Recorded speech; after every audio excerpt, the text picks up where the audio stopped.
Some time ago, one of my friends actually gave me a really interesting perspective on life or thought on life, which is basically it is so extremely hard to be the best person as you can be or to be a good person, but it is extremely easy to not improve yourself and to be stuck in one place or to worsen yourself.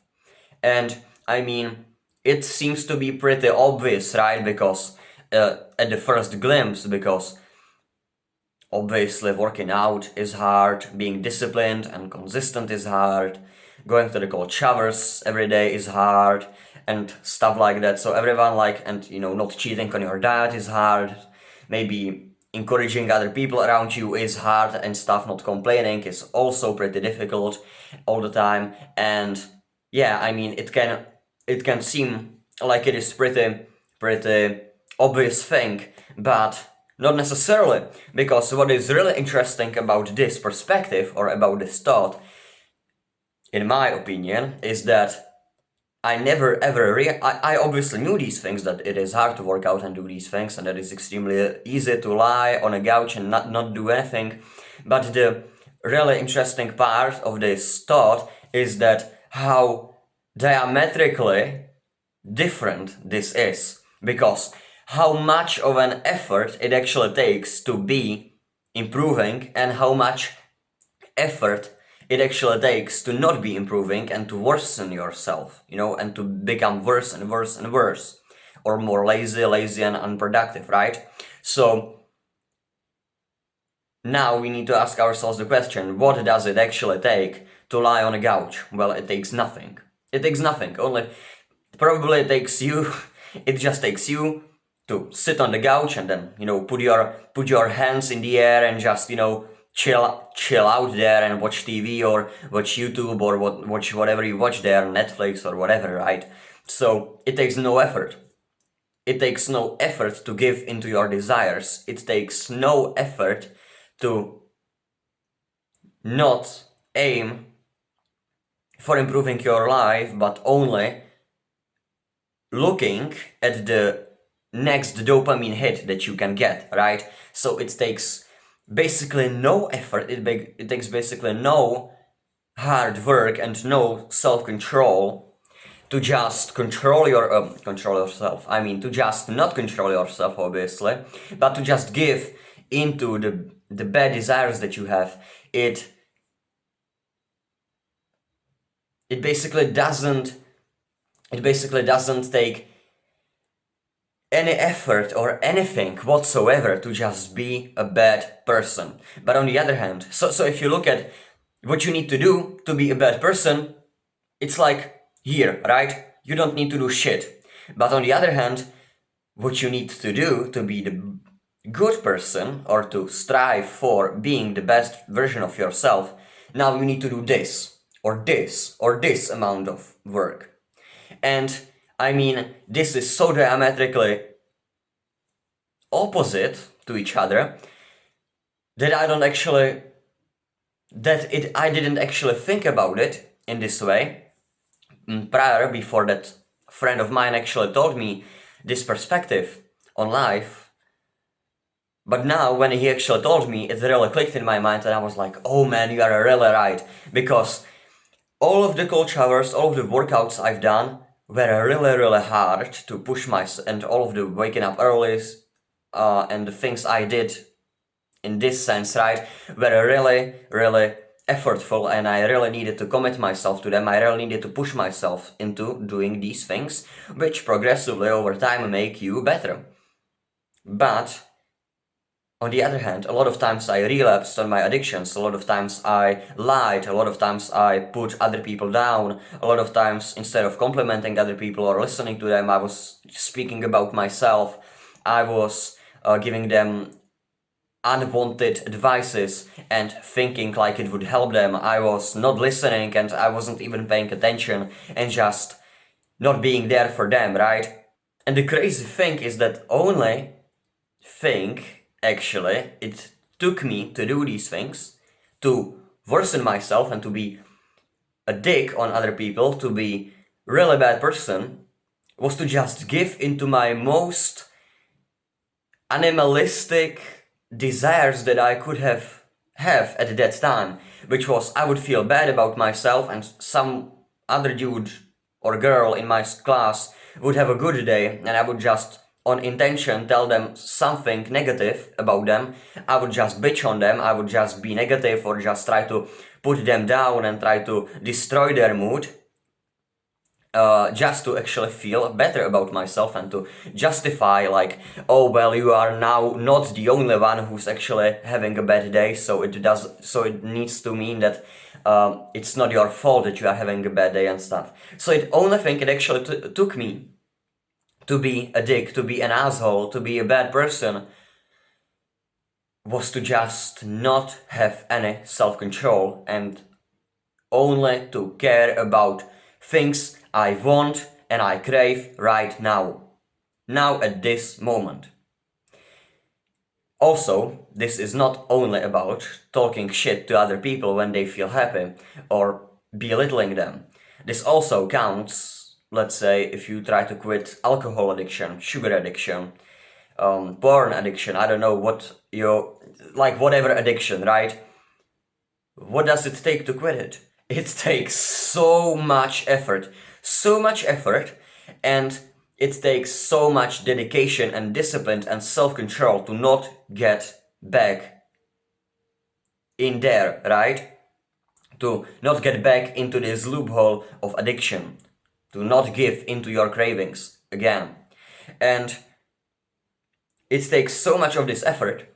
But by the way, a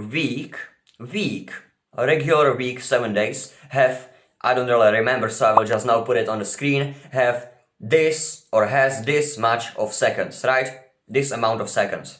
And with all of these seconds that you got during this week or during that week, you can't afford on losing you can't lose any second, because from all of these hundreds of thousands of seconds, you can, or tens of thousands of seconds, you can't, just in a week, but like you aren't gonna quit addiction over a week. It's usually months. It takes months or sometimes maybe even a years on some hard drugs, right? But hey, still, so the work isn't done after, this amount of seconds. The work isn't done after 1 week or 2 weeks or 1 month. Not really, right?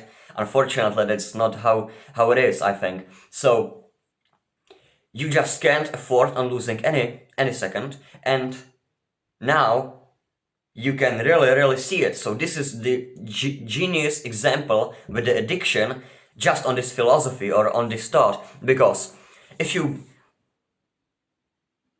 actually wonder about or if you don't actually believe it's true that it is so hard to improve yourself but so easy to be stuck in one place or even to worsen yourself, imagine this. You got maybe 10,000 of seconds in, I don't know, it equals probably some days or maybe some week, I don't know, I don't really know, I don't count it, okay, I don't really care. Tens of thousands of seconds is basically a few hours, I think, 4 hours. So let's actually stick, you got 100,000 of seconds, right? So you got 100,000 of seconds, and you got for these 100,000 of seconds only the biggest cravings and dopamine crashes that you ever had in your life.